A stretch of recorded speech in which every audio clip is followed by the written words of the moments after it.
ويا صباح الفل يا حلوين، اللهم صل وسلم وبارك على سيدنا محمد وعلى آله وأصحابه أجمعين. عارفة ان انا داخلة على الحامي على طول سلسلة بقى اللبس الشتوي بتاعي. بصوا انا حبيت يعني افرجكم عليه، بس في حاجات جديدة جبتها، بس للأسف كنت خلاص عملت سلسلة الفيديوهات دي. ان شاء الله لو جه وقت او حاجة اوريها لكم برضو. بصوا انا بموت في الجواكت، والجواكت اهم حاجه فعلا في اي لبس. يعني انت لو لبست تحتيها اي هيكول بسيط، اي بادي بسيط، هي واخده، هي مديه الشكل اوريدي، فاهمين؟ فانا بهتم جدا بالجواكت.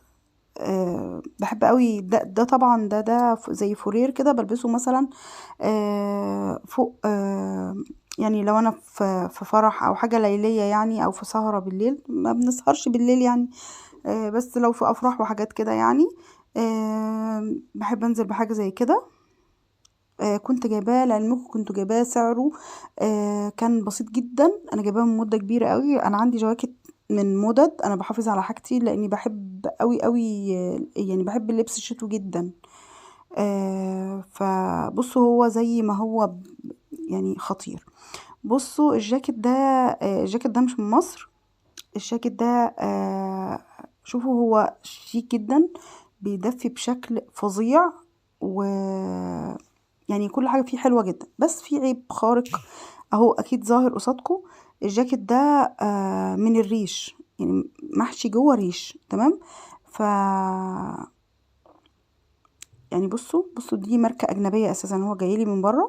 فالماركة هي ماركة معروفة ان دي طريقتها في الجواكت. بس هو طبعا على قد ما بيدافع على قد ما بلاقيهم خارجين كده بره. بصوا الجاكيت ده كان طالع موضة في سنة كده، بس انا ما بحبش البسه خالص. بحس ان انا، بصوا مش عارفة انت هتفتكروا المغنية دي لا هقول لكم عادي، يعني انتوا اخواتي. اللي هي بتقول يا عيني مش عارف يا عيني ايه خي يا سيدي ايه خي، عارفين الاغنيه دي؟ كان في ست كده بتلبسها. بصوا هو الجاكيت بتاعها كان مطلع لها كتاف كبيره كده. انا بحس كده بقى. ده غير ان هو ما يجيش ابدا مع واحده مليانه سنه. الحمد لله الحمد لله احنا في الشتاء يعني اكل وتختخة، فبيديني بقى فوليوم بقى وببقى هيوش. ده من اور. برضو اغلبية لبسي بحب اجيبه من اور بصراحة، مش عشان اللبس ده، لا، عشان هم عندهم حاجات سبورتيف على خفيف كده وبتعجبني، يعني مش سبورتيف قوي وفي نفس الوقت يعني فاهمين حاجات كده في الهادي. الجاكيت ده يا جماعة من التحف اللي عندي بصراحة. الجاكيت على الوشين، الوش الداخلي فورير زي ما انتم شايفين برضو اهو. انا بقول لكم ان هو على الوشين، والوش الخارجي قطيفة كده. بصوا الجاكيت ده انا بحبه قوي. وهو فخم فخم في ذاته جدا، وبراند عالي يعني. بس كمان لقيت اسعاد يونس يا جماعة لابساه، بس كانت لابساه على الوش ده اللي هو القطيفة من بره. لان هو برضو التاني حلو قوي، بس التاني يعني عايز يعني عايز دايما بالليل. لكن احنا ممكن نلبس ده مثلا لو رايحة مثلا في حتة بسيطة، يعني مفيش مشكلة لو على الوش القطيفة يعني، او الصبح مفيش مشكلة يعني، فاهمين؟ لكن هيبقى صعب قوي الفورير يعني. ده جاكيت كده قط. كانت الجواكت دي طالعة موضة برضو فترة كده، تمام؟ عندي في الدولاب محتفظة بيه بقالي كتير قوي ملبستوش. بحزام، حاسة ان ستايله قدم شوية، مش عارفة لو في اي وسيلة نجدد بيها ال- الحوار ده قولولي. طبعا اللي يشوف الحاجات دي يقول سالي يعني ان انا بحب الفوريرات جدا. لا لا لا والله، هي صدفة على فكرة، وصدفة ان هم يتجمعوا كلهم في فيديو واحد. لا عندي حاجات تانية بسيطة وحاجات عادية يعني. آه والله يا جماعة بتبقى صدفة. ده جاكيت جينز بس مبطن يعني. طبعا الجاكيت ده طالع موضة، كل الناس عارفاه يعني اكيد. آه جميل جدا في اللبس تروحي بقى في اي مكان يعني. زي برضو انا عشان كده بقول لكم انا بحب الجواكت قوي. اي هيكول اي بادي وحطي الجاكيت وهتبقي اخر شياكه. الجواكت اهم حاجه. انا بنصح اي حد عايز يعني عنده لبس ناقص او حاجه يجيب اهم حاجه يهتم بالجواكت الاول في الشتاء. في الشتاء يعني اهتمي بالجاكيت الداخلي، يعني برضو مهم جدا، بس ايه، آم، يعني ممكن لو عندك باديهين ثلاثة او تقدري تظبطي وتغيري لبسك وتبقي متغيرة دايما. اوكي. بصوا يا جماعه هقول لكم على سر. البليزر ده هو ليه بنطلون وليه جيليه. اوكي. البليزر ده كانت بدله بابايا، حبيبي، ربنا يخليهولي يا رب. انا خدتها وحولتها، مش عايزه اقول لكم الشياكه والاناقه. صوف انجليزي زي ما بيقولوا كده، بدله قديمه وصوفها انجليزي. فطبعا قلت له بابا انت خلاص مش هتلبسها، هاتها لي بقى. فالصراحه خطيره فوق الخطيره بشويه في اللبس.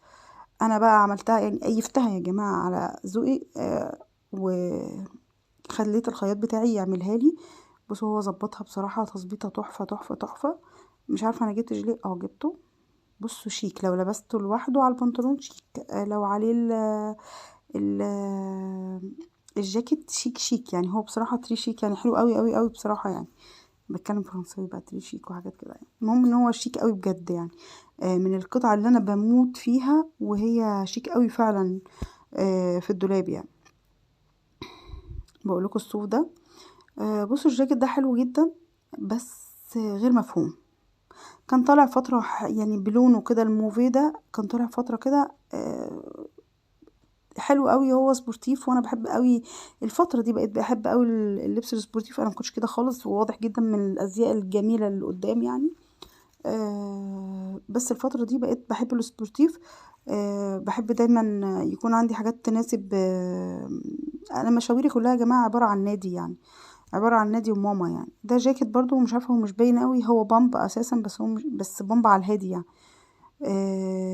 الجاكيت ده عندي بقاله فترة كبيرة جدا، من الحاجات اللي بعزها قوي حتى لو ما لبستهاش.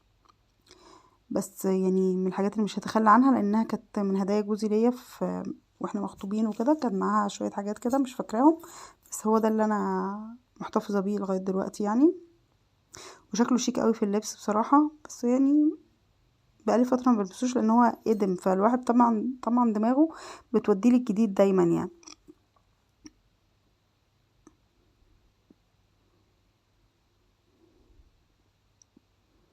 الجاكيت ده صوف.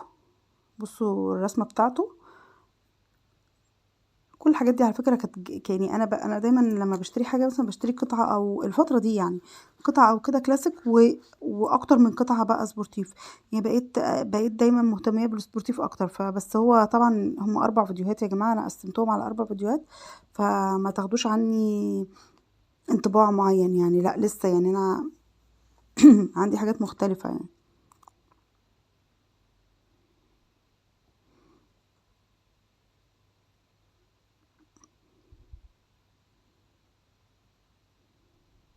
والله انا ما عارفة انا كنت بقولكوا ايه هنا اساسا يعني، لان انا اساسا ناسية البراند اللي هو جاي منه وناسية. بس بصوا هو يعني، بصوا بحكي لكم ان هو ان دي المشكله اللي فيه بقى، هي دي هو ده سبب التعادي عنه في الاغلب. ان هو بصوا بيتفصص من بعضه كده، رغم شياكته ورغم جماله، ان هو بيتفصص في بعضه خيط فيه. كانه هو اساسا ستايله غريب شويه. ده جاكيت جلد بامب كده، برضو بحبه قوي يعني. هنا هجيب هنا الجواكت وهختم بيها الفيديو ان شاء الله. جواكت الجلد يعني. هختم بيها الفيديو ونكمل بقى في السلسلة في المرة الجاية ان شاء الله. الجاكيت ده حلو جدا. بصوا انا بلبس تحتيه بادي مثلا وبنطلون جينز قمة شياكة، لبست تحتيه مثلا بنطلون سويت باند وبرضو بادي او هاي كول، ابداع فاهمين. فهو ده اللي انا بقوله يعني، بقول ان اي جاكيت يقدر يعني. الجواكت في الشتاء بالاخص بتغير الشكل. طبعا احنا بنكمل بالشنطه والشوز او البوت طبعا. فبقول لكم الشتاء ده شياكه يا جماعه. الشتاء ده يعني بستناه. انا بستناه، ما بحبش الصيف بتلزيقه بالحر بتاعه. لا بحب الشتاء. الدنيا ساقعة بس احنا مستمتعين بلبسنا ومبسوطين، لا وحاسين ان احنا شيك وفخم كده، حاجة كده فخامة يعني. بصراحة انا بحب اوي الشتاء. الجاكيت ده زي كان جاي مع الجاكيت التاني اللي قلت لكم في الاول اللي هو كان جاي من بره. بصوا يا جماعة الجاكيت ده عمر. طبعا ده جلد، هو الشكل ستايل بتاعه امريكان. عمر اللي هو قصير وكمامه طويلة يعني. هو ده الستايل الامريكان يعني. يعني معرفش هو الجواكت. بصوا سوري يعني على اللي انا هقوله.